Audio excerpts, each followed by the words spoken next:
I don't normally do this, but today I'm going to give my pseudo impressions slash, a few days later kind of processed thoughts on the Xbox One X announcement from E3 2017. And my cat's not happy that I'm talking. Are you tired of your streams or voice chats sounding like this? Do you want the comfort and quality of high-end headphones without sacrificing microphone quality? Antline's Mod Mic 5 is the perfect solution. Their dual capsule microphone attaches easily and securely to your existing headphones and fits within any setup thanks to the modular cable system. It comes with a cable wrap to protect your wires, an optional inline mute switch, and sounds a little something like this. Check the link in the video description to learn more. Now, if you were unaware, this is actually my E3 2016 shirt. I did cover E3 2016 last year in detail for the TetraNinja.com website. I did a lot of write-ups and stuff, so my impressions were out there. This year, I wasn't doing that. I didn't do any coverage of E3 whatsoever, and it felt kind of weird. My goal was to kind of avoid it. Like, I didn't really want to worry about it this year. I wanted to be free of that.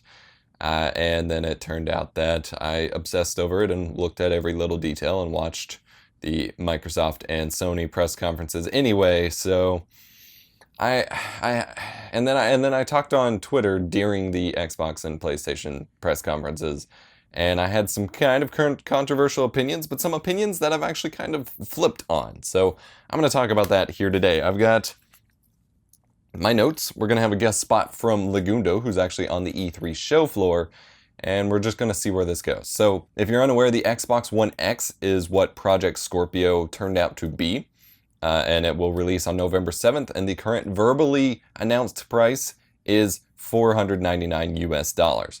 But they currently don't have FCC approval to actually sell the product. This is probably a normal thing that we just happen to catch in an early state, but they can't even do pre-orders for it yet because they're not legally allowed to sell it yet.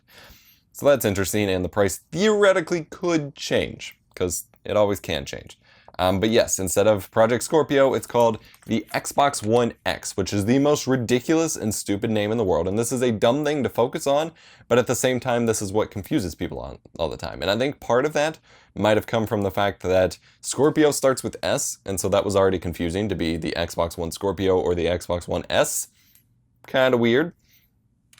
And if you think about it, Xbox One X is just Xbox. So they're just kind of redoing Xbox again. I don't know. So in my opinion, this will be the last main console generation ever, theoretically. Now there are, of course, for the main consoles, obviously, Atari is introducing a new console soon, the Atari Box apparently, and other companies could make new game consoles. But as far as the mainstream gaming console generations, this might be the last one due to the things that I'm going to share here today. I don't entirely know where to start with this. So the big selling point for the Xbox One X is that it can do 4K video output and HDR. And they promise that a lot of games will run at native 4K at 60 FPS. Not all games though. It's not going to be possible for all games to, and we're already seeing the Assassin's Creed engine. Theoretically, it can scale to 4K, but their native engine technically has always run at 900p. Even on PlayStation 4, it was a 900p engine. So that can scale to 4K, and they could use some checkerboarding magic like they do on the PS4 Pro, but theoretically, it might not run at a native 4K. And that's okay, but the fact that they focus so much on this kind of has me kind of iffy. So throughout the entire press conference, we had a bunch of people in a group call, and I was actually cracking up. At the time, I felt like Xbox had failed. I had felt like that was the worst Xbox press conference we've had because they promised the biggest lineup, which was technically true in terms of quantity of games, but in terms of quality or real punchers of first-party titles, I felt like it was a flop. And then while watching the Sony press conference, there was nothing new announced, but I was like, they focused on good games, first-party games, they gave us some cool stuff, and the experience was amazing. But after I let the dust settle and stuff, I'm not so sure that I still believe that. Now, I record this video while staring at my giant collection of video games because this perspective is very much not a one-sided console fanboy kind of perspective, despite the fact that it may seem like I lean towards PlayStation. I play games from I'm a PC main. I play games from all generations. I collect. I played more retro, PlayStation 2, PlayStation 1, Xbox, like original Xbox, not Xbox One, and Xbox 360 games than I do modern games. I just want to have that out there, that like I am more of an all-platform gamer than just one. But I was pretty disappointed initially with the Xbox press conference. Now, it turns out some really good information was given through an interview with the head of Xbox. I forget his name right now. I've not had a whole lot of sleep this week. But they had an interview with Phil Spencer on GameSpot. And he said a lot of very insightful things that made a lot of sense in terms of Xbox's approach to this generation, that honestly, in my opinion, that should have been what the press conference focused on. So we'll get to all that. But I did want to introduce that my buddy Legundo is actually on the E3 floor, which is freaking amazing. And that's always been on my list of goals, is to be able to go to an E3 and cover it. And he went with a couple of his YouTube buddies and is on the show floor. And so I had him send me his thoughts on the Xbox One X real quick. So let's see what he has to say. All right, thanks, Adam. So yes, here on the floor of E3, we got a chance to play with the Xbox One X. Now, we were on dev kits. We were able to play Assassin's Creed Origins, a couple of the other games that were announced during the presser. It's good. Like, the game looks good for sure. The TVs that they had it on, I'm not sure if they were 4K, but they definitely looked pretty. The game was responsive, very few frame drops. The thing looked good. That being said, I think you probably already mentioned this, price for the power and whether or not to do that or upgrade a PC is going to be a big question for a lot of people. They've only said $499 verbally, so we're not sure if that's going to be the final price or if they're going to pull a switcheroo for Gamescom. I got to get back to the excitement, though, so I'll let you take it from here. Thanks, Legundo, for taking time away from your crazy busy day, I imagine, for that. So freaking cool to be on the floor. So the Xbox One X is, of course, going to be smaller than the original Xbox or the Xbox One S, which is pretty freaking crazy that they made a beefier system smaller with an integrated power supply, because that's what drives me nuts about the 360 and my Xbox One, is that the big external power brick is just a nightmare to deal with and move around and anything like that. So that is pretty cool. And then they brought out a new Porsche car to subliminally suggest that their new Xbox is like a Porsche, which is stupid. It was a waste of time. I wanted to hear about games, and they're like, here's a car. But at the same time, that's what they were pushing. Now, the issue here is if it's smaller, that means less room to move air around. They do have some sort of vapor chamber. It is not water cooling. Everyone keeps calling it water cooling. That is way different than like PC water cooling. It's not a new technology by any stretch, but it is not standard water cooling. But they do have some sort of vapor chamber kind of setup to help cool the CPU, and then a blower style fan, which to me makes me kind of worrisome that the Xbox One X will actually be louder than other Xboxes. Which makes the Porsche comparison kind of accurate, because then it's gonna rev like the engine of a Porsche, which would just be kind of funny. It has the same outputs as the Xbox One S, so your standard Ethernet, USB, HDMI, optical, and so on. I have a lot of scattered notes, which is why this video is probably pretty scattered, as I was trying to wrap my head around what the hell is going on. Because like I said, I thought the conference was a flop, and I was really kind of disappointed for a little while before I realized the bigger picture that's going on here. But again, they did no good job whatsoever in conveying the big picture, which horribly disappointed me. But the big picture here is that Xbox, which is what we established at E3 last year, I thought they were focusing on the wrong things. So let me back up here. So last year at E3 2016, the big thing that they focused on was the backwards compatibility with Xbox 360 that they were working on, and the Xbox Play Anywhere program, which promised that all future first-party Xbox One titles would also be released to the Windows Store so that you could play it anywhere. So you could play it on the Xbox One, on the Xbox One S, on the Project Scorpio at the time, which is now the Xbox One X, and on PCs that run Windows 10, which was pretty cool. And then we predicted, BBK and I made a video and predicted, and I've continued to uphold this position, that Xbox is now transitioning their marketplace from being a home console company to being a games service company, which means that they are basically producing games as a service instead of focusing on the hardware. And Phil Spencer confirmed this much more deeply in detail in that GameSpot interview. I'll have it linked in the description below, that they don't want to sell a bajillion console units. They want to outsell games to consoles way more. And by having more options for the consumer to buy games on and play games on, that can only be beneficial for them to sell more games.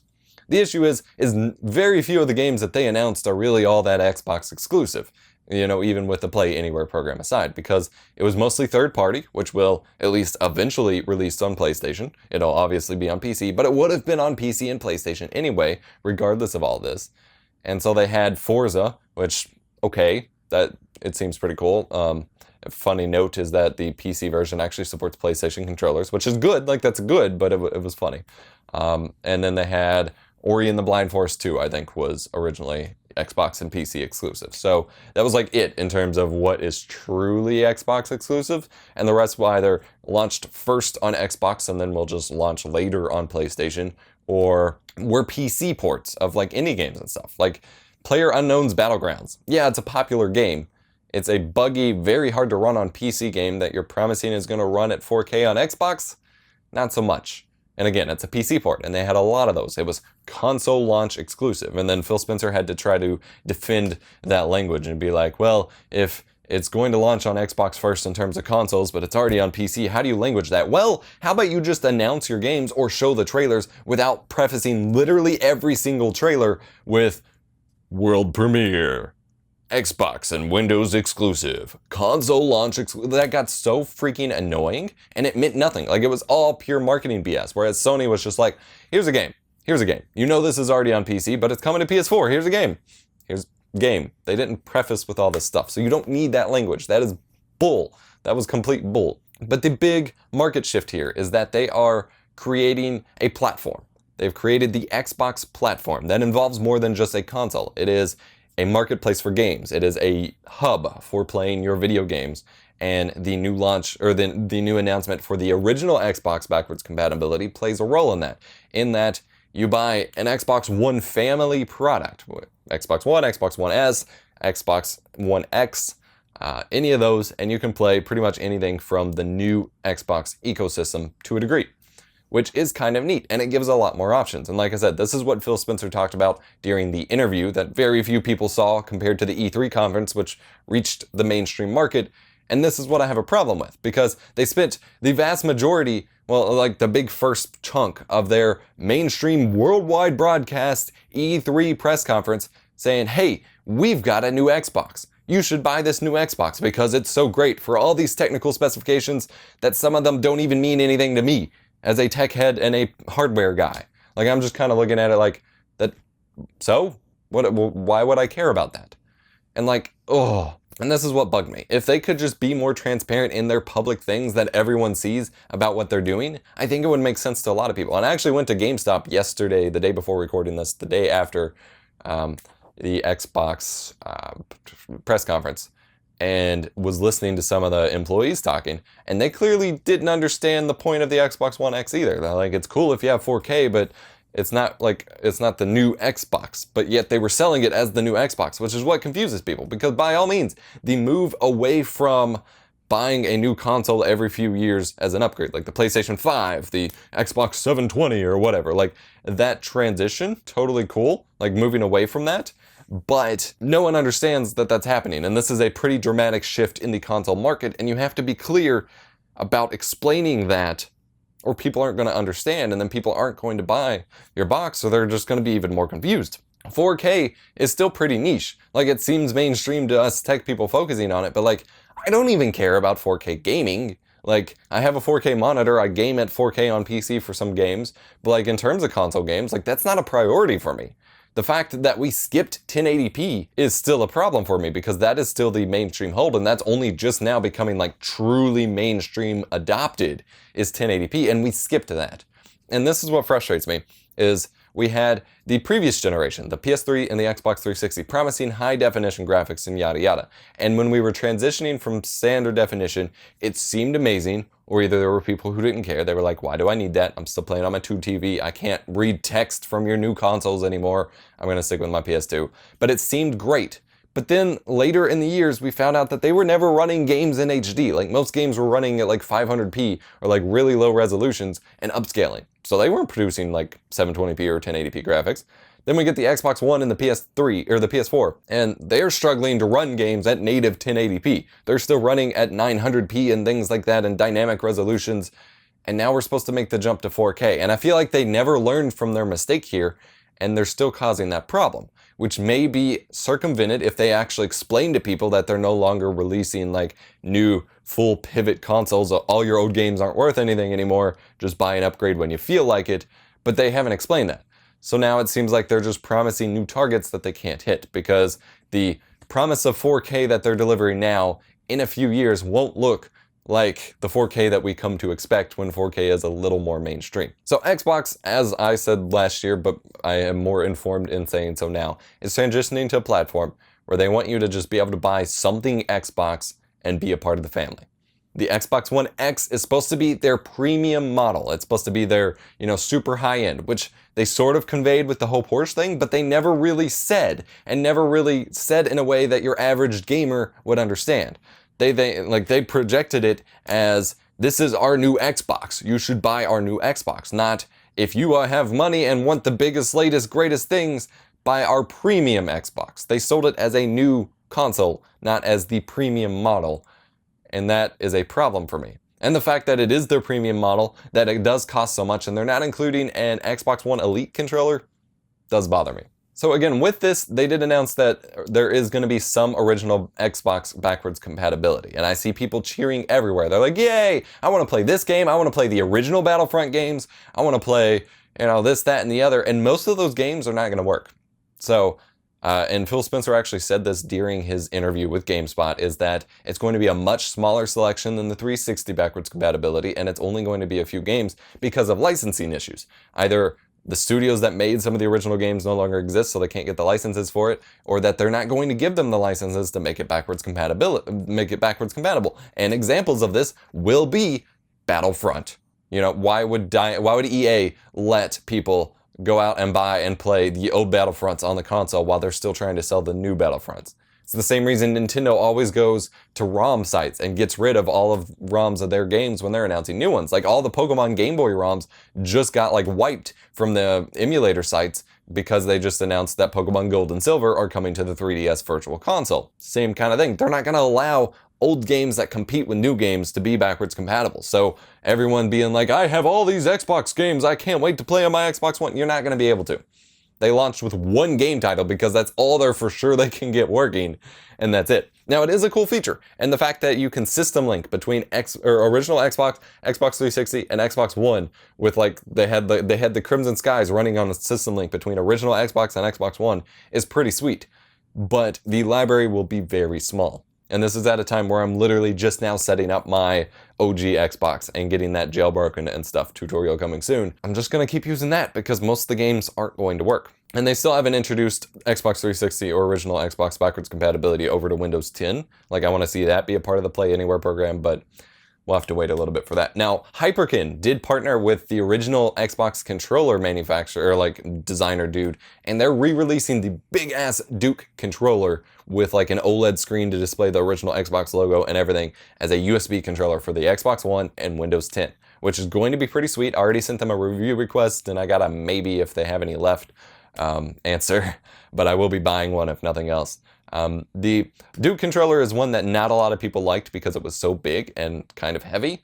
But for those of us with bigger hands, the separation of the joystick and the actual button placement of the black and white and A, B, X, Y buttons and the start select buttons made a lot more sense on that controller. I am excited, especially I think it's going to be pretty cool. So their goal here with the backwards compatibility and with this range of options for the Xbox is for anyone to jump in at different price points. For example, the Xbox One S is now $250. That's a great price point for someone to jump into a console market. That's their goal, is for, people who want cheap, easy gaming. Xbox One S, for those who want the premium features, that. But they didn't sell it as that. Instead, it feels like they sold it as if you're buying the Xbox One S, you're getting a lesser console.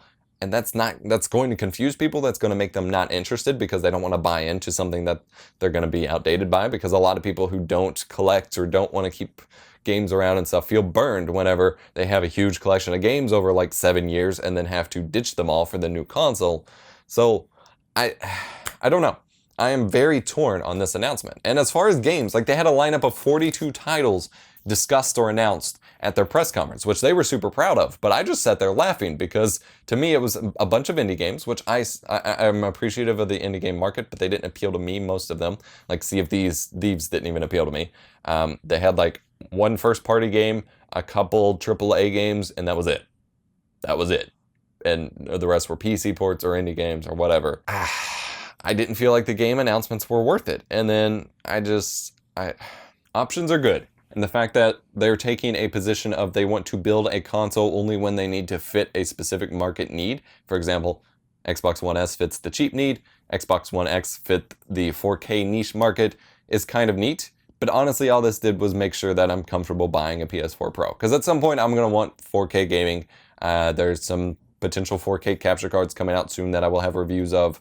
That I will need a console to test with as well. But I don't have a proper 4K TV or anything. Like, I have my big main monitor supports 4K, but over HDMI it only does 4K 30 because it came from the original line of 4K screens. It doesn't have HDMI 2.0, so I don't even have an option to really truly play 4K console gaming. Like, as a resolution and pixel whore, I don't care. I don't. I bought an HD CRT TV, and I bought a bunch of little professional video monitors that are CRT TVs to play video games on because I feel that is a more enjoyable experience. So the Xbox event sold me on the PS4 Pro, which is kind of hilarious. But I don't see the Xbox One X as quite as bad as I originally thought. But I just hate seeing people so polarized. Like, we're here to play video games, not yell at each other over which console you choose. And I see the people who just outright completely bash everything the Xbox announced. And then I see the people who take the exact opposite approach and are like, I can't believe you all are so stupid. You can't build a PC that'll play 4K 60 games consistently for every single game for under $500. And I'm just like, you do realize that the Xbox One X won't actually do that, right? Like, being skeptical of it is no worse than blindly believing that it's going to be true. So I don't know. My main point, the only cohesive point I probably have here, is that I believe this is potentially the last mainstream console generation. From now on, we're going to have sequential updates that stay backwards compatible, that are just targeting future upgrades and things like that, and the main functionality will kind of stay, and that we're no longer seeing big new PlayStation, new Xbox, new so on generations of at least the Xbox and PlayStation moving forward. PlayStation may take a different approach though. They're not so keen on the backwards compatibility. They haven't realized what's going on here. One of the guys for PlayStation actually said they said something about how backwards compatibility is so frequently requested, but it's rarely ever used. And looking at old games, why would you want to play them? They look bad, which is the most embarrassing comment to have said. But it makes a point, why spend money on engineers for a feature that 2% of people are going to use? But if you want to keep people around in your cohesive gaming environment, you need to do that, which is, I just released a video about why the PS3 was so great, because you could play all the games, and then with PS4 they have done nothing like this, and it's very disappointing. So I hope they get their act together to catch up.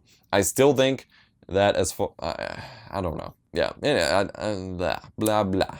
So, brain stopped working. I got my thoughts out there. Not a huge cohesive point, just that I think it's going to be the last console generation. We're going to see continued iterations. I'm not buying an Xbox One X. I paid $500 for my original Xbox, and I currently own 2 physical games for it, and the rest are digital from Xbox 360 or the free Xbox Live games. My Xbox Live is expired anyway right now, or the Halo 5 that came with it. I felt super burned by this purchase, which has made me a little biased towards the Xbox platform. But any Xbox game worth playing is going to come out on the Windows Store or on Steam, and I will play it there. So I literally have no reason myself to look into the Xbox One X. I do realize other people do, but I do not. So I'm not going to. I'm going to buy a PS4 Pro at some point when it costs $350. But I do think the Xbox One X still has a purpose. And even if it doesn't, I'm still not sold on the Xbox One X really being necessary, especially the way it sold it, which is very important to me. The way they sold it and presented it, I don't think it's right.